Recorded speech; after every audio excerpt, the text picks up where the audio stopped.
Hello दोस्तों, कैसे हो आप सभी लोग। आई होप कि आप सभी लोग स्वस्थ होंगे और मस्त होंगे और अपनी तैयारी अच्छे से कर रहे होंगे। तो जैसा कि मैंने आप सभी लोगों को पिछले वीडियो में बताया था कि हम बात करने वाले हैं अगले वीडियो में जो बचे हुए प्रश्न हैं उसके बारे में।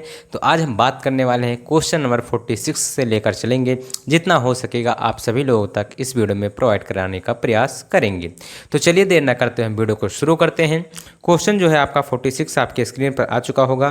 क्या कह रहा है? कह रहा है दिए गए परिपथ में पहला क्या याद करना है आपको? कुल प्रतिरोध। दूसरा सेल से प्रवाहित धारा तथा तीसरा क्या है? 0.8 ओम प्रतिरोध के सिरों पर विभवांतर ज्ञात करना है। तो चलिए बिल्कुल सिंपल लैंग्वेज में सबसे पहले हम चित्र बना देते हैं। चित्र आपका क्या है? देखिए इस प्रकार से चित्र बना हुआ है। इस तरह आपका यह चित्र बना हुआ है। अब यहाँ से आपको क्या देखने को मिलेगा? यहाँ पर बैटरी जुड़ी हुई है। यहाँ पर क्या जुड़ा हुआ है? बैटरी जुड़ी हुई है। ठीक बेटा, प्लस माइनस 12 वोल्ट की बैटरी है। फिर यहाँ पर एक प्रतिरोध जुड़ा हुआ है।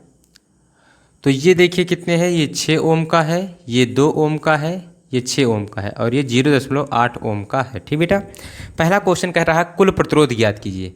पहला 46 नंबर का पहला क्वेश्चन कह रहा है कुल प्रतिरोध ज्ञात कीजिए। तो कुल प्रतिरोध ज्ञात करने के लिए 6 ओम व 2 ओम के प्रतिरोध, 2 ओम के प्रतिरोध श्रेणी क्रम में जुड़े हैं, समांतर क्रम में। किस क्रम में? समांतर क्रम में। समांतर क्रम में जुड़े हुए हैं, क्रम में जुड़े हैं। तो क्या हो जाएगा? 1/r equal to r dash equal to 1/r, यानी 6 + 1/2 हो जाएगा। इसे हर बराबर करने के लिए 3 से मल्टीप्लाई कर देंगे ऊपर नीचे। तो क्या हो जाएगा? 1/6 + 3/6 हो जाएगा, इक्वल टू 1 + 3 इक्वल अपॉन 6 हो जाएगा। तो 3 और 1 जोड़ेंगे कितना हो जाएगा? 4/6 हो जाएगा। 1/r डैश का मान इतना आ गया। जब r डैश का मान ज्ञात करेंगे तो 6/4, जब आप इसे डिवाइड करेंगे तो 1 पॉइंट कितना हो जाएगा? 5 हो जाएगा। ठीक बेटा, तो 1.5 ओम आ गया। अब 0.28 ओम वहाँ भी है, तो परिपथ का कुल प्रतिरोध क्या हो जाएगा? परिपथ का कुल प्रतिरोध, अब ये जो आया है ये और ये श्रेणी क्रम में हो जाएगा। तो r इक्वल टू क्या हो जाएगा? r dash plus 0.8। तो r डैश का मान 1.5 और प्लस 0.8 जोड़ेंगे तो 2.3 ओम आ जाएगा। ठीक बेटा, तो पहला क्वेश्चन आपका सॉल्व हो गया कि परिपथ का कुल प्रतिरोध जो है वो 2.3 ओम है। दूसरा कह रहा है सेल से प्रवाहित धारा ज्ञात कीजिए। तो I इक्वल टू दूसरा नंबर I इक्वल टू क्या होता है? V/R होता है। V का मान आपका 12 वोल्ट और R का मान 2.3 है। दशमलव हटाएंगे, 0 बढ़ा देंगे, यानी 120 को आपको 23 से भाग करना है। किससे? 23 से आपको भाग करना है। ठीक बेटा, तो चलिए हम इसे भाग कर देते हैं। 23 से भाग करेंगे तो 5 बार में जाएगा, 20 पंचे 100 हो जाएगा। फिर कितना बचेगा? तो फिर आपका बचेगा कितना? तो 20 बचेगा। कितना बचेगा? 20। तो अब हम किससे कितने? 23 पंचे कितना हो जाएगा? 23 पंचे है ना, तो 23 पंचे आपका कितना हो जाता है? 115 हो जाता है। अब 5 बचेगा, दशमलव लगाएंगे, 0 उतारेंगे तो 50 हो जाएगा। अब 23 का पहाड़ा कितनी बार पढ़ेंगे? तो 2 बार में पढ़ेंगे, तो 23 दूना 46। फिर 4 बचेगा, दशमलव लगाएंगे, 0 उतारेंगे। फिर 23 का पहाड़ा कितना बार पढ़ेंगे? 1 बार पढ़ेंगे, तो 1 1 करके आएगा, यानी 2 लिख देते हैं। तो 5.22 एम्पियर धारा प्रवाहित होगी। ठीक बेटा, ये हो गया दूसरा नंबर क्वेश्चन। तीसरा नंबर क्वेश्चन कह रहा है कि 0.8 ओम के बीच विभवांतर ज्ञात कीजिए, यानी B equal to I into R। ठीक बेटा, तो I का मान आपका आ गया है 5.22 और R का मान 0.8। जब आप इसका मल्टीप्लाई करेंगे तो आपका आंसर कितना आ जाएगा? तो 4.18 वोल्ट आ जाएगा। 4.18 वोल्ट आ जाएगा। इस प्रकार से जो आपका 46 नंबर क्वेश्चन था, बिल्कुल सिंपल लैंग्वेज में मैंने सॉल्व कर दिया। आगे बढ़ते हैं क्वेश्चन नंबर 47 की तरफ। क्वेश्चन नंबर 47 क्या कह रहा है? देख लीजिए। कह रहा है दिए गए परिपथ में A व B के बीच तुल्य प्रतिरोध तथा 5 ओम प्रतिरोध के सिरों के बीच विभवांतर की गणना कीजिए। ठीक बेटा, तो सबसे पहले इसे हम क्या कर देते हैं? रेज कर देते हैं। उसके बाद आप सभी लोग क्वेश्चन नंबर 47 जो है बिल्कुल चुटकियों में लगवा कर दिखाते हैं। देखिए बिल्कुल सिंपल लैंग्वेज में मैं आप सभी लोगों को बताने वाला हूँ।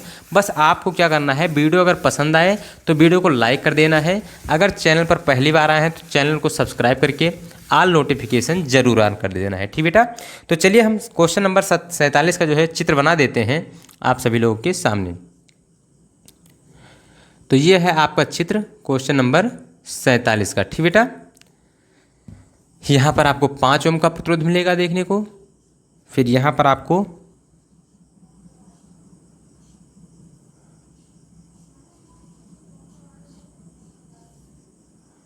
इस प्रकार से ये आपको यहाँ पर बैटरी देखने को मिलेगी।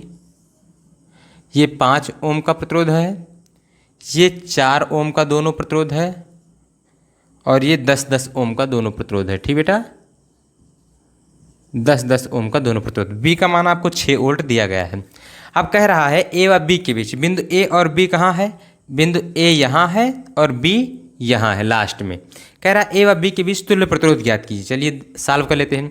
तो इन दोनों को श्रेणी समांतर में जोड़ेंगे, इन दोनों को समांतर में, फिर तीनों को श्रेणी के में जोड़ेंगे। तो पहला क्वेश्चन 47 का पहला, परपथ का तुल्य प्रतिरोध, परपथ का तुल्य प्रतिरोध ज्ञात करने के लिए हम क्या करेंगे?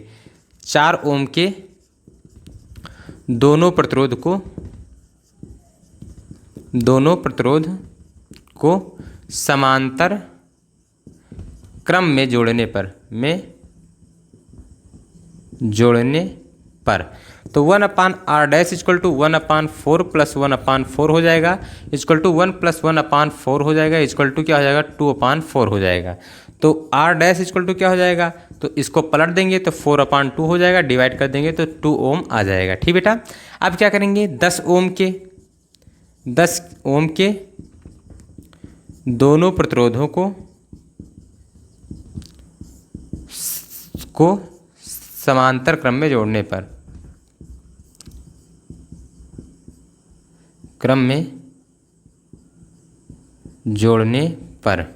तो 1/r double dash equal to क्या हो जाएगा? तो 1/10 प्लस 1/10 हो जाएगा, इक्वल टू 1 प्लस 1/10 हो जाएगा, इक्वल टू 2/10 हो जाएगा। जब आप करेंगे r डैश इक्वल टू, तो r double dash equal to 10/2 हो जाएगा, डिवाइड करेंगे तो 5 ओम आपका आ जाएगा। ठीक बेटा, अब हम लिखेंगे परपथ का कुल प्रतिरोध, परपथ का कुल प्रतिरोध तो क्या हो जाएगा? r equal to r dash plus 5 ohm plus r double dash. ठीक बेटा, तो r डैश का मान कितना आया है? तो आपका 2 ओम आया है, प्लस 5 ओम प्लस 5 ओम, तो कितना हो जाएगा? 12 ओम हो जाएगा। ठीक बेटा, r का मान आ गया। अब क्या कह रहा था? अब कह रहा था आपसे 5 ओम के बीच सिरों के बीच विभवांतर ज्ञात करना है। ठीक बेटा, तो सबसे पहले 5 ओम के सिरों के बीच धारा ज्ञात करना होगा। तो r का मान दिया है, v का मान दिया है आपको, तो v equal to I into R होता है। तो i का मान ज्ञात करना है, i इक्वल टू b/r हो जाएगा। b का मान आपको 6 और r का मान 12, 6 को जब डिवाइड करेंगे 1/2 इक्वल टू 0.5 आपका आ जाएगा। ठीक बेटा, 0.5 ओम एम्पियर धारा आ गया। अब आपसे कह रहा है 5 ओम प्रतिरोध के बीच, 5 ओम प्रतिरोध के सिरों के बीच विभवांतर। ठीक बेटा, विभवांतर b इक्वल टू क्या हो जाएगा? i into R.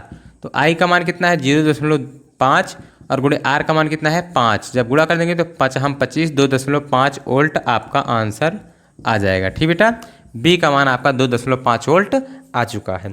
तो इस प्रकार से आपका जो क्वेश्चन नंबर 46 और 47 था, बिल्कुल सिंपल लैंग्वेज में मैंने सॉल्व करा दिए हैं। अब हम मिलते हैं अगले वीडियो में मज़ेदार एवं धमाकेदार वीडियो के साथ। तब तक के लिए जय हिंद, love you, bye bye, take care.